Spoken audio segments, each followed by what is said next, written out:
अस्सलाम वालेकुम स्टूडेंट्स, कैसे हैं आप? उम्मीद करता हूं कि आप सब ठीक होंगे।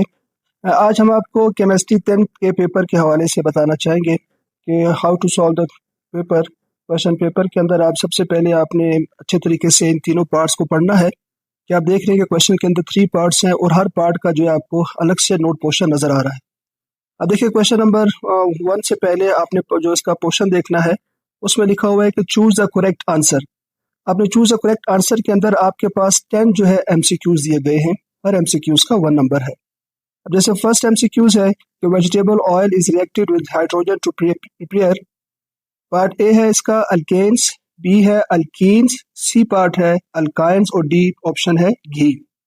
अब आपने इसमें से जो करेक्ट ऑप्शन है वो आपने चूज करना है। जैसे यहाँ पे इसका करेक्ट आंसर जो है वो घी है। ये पहला आपका जो इसमें फर्स्ट में 3 पहले आपके डिस्ट्रक्टर्स हैं और डी आपका जो है वो की है, तो लिहाजा आपने जब इसको आंसर शीट पे लिखना है तो आप इसके साथ डी और साथ उसके साथ घी भी लिखेंगे। इसी तरीके से आप जो है 2, 3, 4, 5, 6, 7, 8, 9, 10 को आप तरतीब के साथ जो है वो सारे सॉल्व करेंगे। जो इसका करेक्ट ऑप्शन होता है ऑप्शन भी लिखेंगे, साथ उसके सामने आंसर भी लिखेंगे। ठीक है जी। सेम लाइक क्वेश्चन नंबर 1 का पार्ट बी है। इसमें जो है fill in the blanks with suitable words। 5 fill in the blanks दी गई है। हर fill in the blanks का 1 मार्क है। आपने इसको जो है वो तरतीब से ही लिखना है और वो जो वर्ड आप लिखेंगे that should be in text book. आपने जो पढ़ा हुआ है लाजमी उसी बुक में से होगा, अपने से आपने कोई आंसर इसका नहीं लिखना होगा। जैसे हम first fill in the blank पढ़ते हैं कि deficiency of vitamin D causes.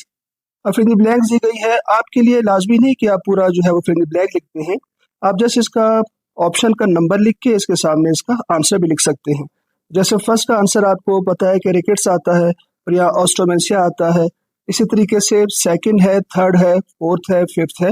आपने सबको तरतीब से हर लाइन में एक एक दफ़ा इसको आपने लिखना है। कोशिश करें कि हर एक को सेपरेट लिखें ताकि पढ़ने में भी आसानी हो और चेक करने में भी आसानी हो। तो इस तरीके से क्वेश्चन जो है आपका 1 है वो पार्ट 1 आपका कंप्लीट हो जाएगा। अच्छा, इसमें एक बात आपने याद रखनी है कि जैसे इसका नोट क्वेश्चन था कि cutting and over writing is not allowed, तो आपने इसमें बिल्कुल कटिंग नहीं करनी, अदरवाइज आप एग्जामिनर है वो आपके मार्क्स जो कट कर देगा। बिल्कुल आपने इसको प्योर और साफ सुथरा लिखना है। चलते हैं पार्ट 2 की तरफ। पार्ट 2 में क्वेश्चन नंबर 2 है give short answers of the following, do any 10। इसमें आपको 12 शॉर्ट क्वेश्चंस दिए गए हैं और हर शॉर्ट क्वेश्चन के जो है 3 मार्क्स हैं। टोटल आपने 10 क्वेश्चंस करने हैं तो लिहाजा इसके टोटल 30 मार्क्स बनते हैं। तो 30 मार्क्स में आपने जो है वो जो भी आपको क्वेश्चन पहले आता है आपने उसका क्वेश्चन का नंबर आपने लाजमी लिखना है और जो आप पहले करना चाहते हैं वो कर सकते हैं और कोई से 10 आपने सॉल्व करने हैं। जैसे फर्स्ट क्वेश्चन है इसका what is mean by strong and weak acid, give examples.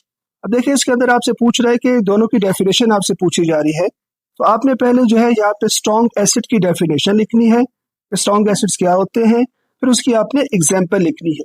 इस तरीके से आपने वीक एसिड्स हैं इनकी डेफिनेशन लिखनी है और इसके साथ इसकी एग्जाम्पल लिखनी है। बहुत ज़्यादा इसको आपने लंबा नहीं लिखना, जस्ट टू द पॉइंट आप इसकी डेफिनेशन लिखेंगे और इसकी एग्जाम्पल देंगे तो आपके जो है वो 3 मार्क्स का ये क्वेश्चन जो है वो कंप्लीट हो जाएगा। अच्छा, इस क्वेश्चन में कुछ क्वेश्चंस आपको नज़र आते हैं जिसके अंदर आपसे पूछा जाता है व्हाट इज डिफरेंस के क्वेश्चन आते हैं। जैसे हम 8 पार्ट देखते हैं, यहाँ पे क्वेश्चन आपसे पूछ रहा है what is the difference between ores and minerals. बाज़ बच्चे क्या करते हैं दोनों की अलग अलग डेफिनेशंस लिख देते हैं। तो आपने इनके अलग से डेफिनेशंस नहीं लिखनी बल्कि आपने दोनों के दरमियान डिफरेंस बताना है। डिफरेंस बताने का क्या तरीका है, जैसे आप देख रहे हैं कि दरमियान में आपने एक लाइन लगानी है, दोनों साइड पे आपने हेडिंग और मिनरल्स की हेडिंग लगा देनी। इसके बाद आपने जितने भी पॉइंट्स आप लिखना चाहते हैं मिनिमम आपने 3 पॉइंट्स तो लाजमी लिखने हैं। ठीक है जी। अब दोनों के पॉइंट्स जब आप लिखेंगे तो दोनों एक दूसरे का डिफरेंस बता रहे होंगे। चलते हैं पार्ट 3 की तरफ। पार्ट 3 का नोट क्वेश्चन देखें कि attempt any 3 questions in detail, draw diagram where necessary. तो इसमें आपके पास जो है टोटल 5 क्वेश्चंस होते हैं। 5 में से आपने जो है 3 क्वेश्चंस को अटेम्प्ट करना होता है। हर क्वेश्चन के 6 मार्क्स होते हैं, टोटल 18 मार्क्स का ये पोर्शन होता है। अब इसके अंदर आपने जो क्वेश्चन आपको समझ आता है कि मैं इजीली कर सकता हूँ या कर सकती हूँ उसी को आपने पहले अटेम्प्ट करना है। लाजमी क्या है कि आपने क्वेश्चन नंबर उसमें जरूर लिखना है। जैसे हम क्वेश्चन नंबर 3 है explain the Bronsted Lowry concept of acid and base, and question 4 है what do you mean by alkenes, write the preparation and uses of alkene. हम क्वेश्चन 4 पे बात कर लेते हैं। जैसे वो आपसे पूछ रहा है what do you mean by alkene, so you have to write its definition, its general formula, और इसमें आपकी जो एग्जांपल्स हैं वो आपने इसके बारे में बता देनी है। देन उसके बाद इसकी आपसे प्रिपरेशन पूछता है, द प्रिपरेशन ऑफ अल्कीन। तो अल्कीन की प्रिपरेशन जैसे आपने पढ़ी हुई है, there are two types of alkenes preparation. जैसे डिहाइड्रेशन ऑफ अल्कोहल से होती है और डिहाइड्रोहेलोजिनेशन ऑफ अल्काइल हैलाइड से होती है। आपने इनकी डेफिनेशन लिखनी है, साथ इसकी केमिकल इक्वेशन भी लाजमी लिखनी है। इसका थर्ड पार्ट आपको नजर आ रहा है यूजेस ऑफ अल्कीन्स। तो थर्ड आपने हेडिंग डाल देनी है uses of alkenes. 4 to 5 uses आपकी पढ़ी होंगी आपने, तो वो आपने इसकी यूजेस लिख देनी है। इस तरीके से क्वेश्चन नंबर 4 आपको जो है कंप्लीट हो जाता है। सेम है क्वेश्चन 5, 6, 7 है।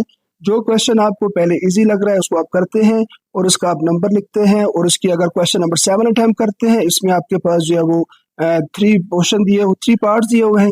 इनमें से आपने 2 पार्ट्स को जो है वो तफसील से लिखना है, डिटेल देनी है, क्वेश्चन नंबर 2 की तरह नहीं करना। इस तरीके से 3 मार्क्स का क्वेश्चन आपका कंप्लीट हो जाएगा और ये पार्ट 3 में आपके 18 मार्क्स कंप्लीट हो जाएंगे। इस तरह आप अपने पेपर को अच्छे से कंप्लीट कर सकते हैं। और पेपर करने के बाद आपने तमाम क्वेश्चन पेपर के साथ आपने पेपर को मैच भी करना है, और उम्मीद करता हूँ कि आपको इसके बारे में तमाम समझ आ गई होगी। अगली वीडियो के लिए इजाज़त दीजिए। अल्लाह हाफिज़।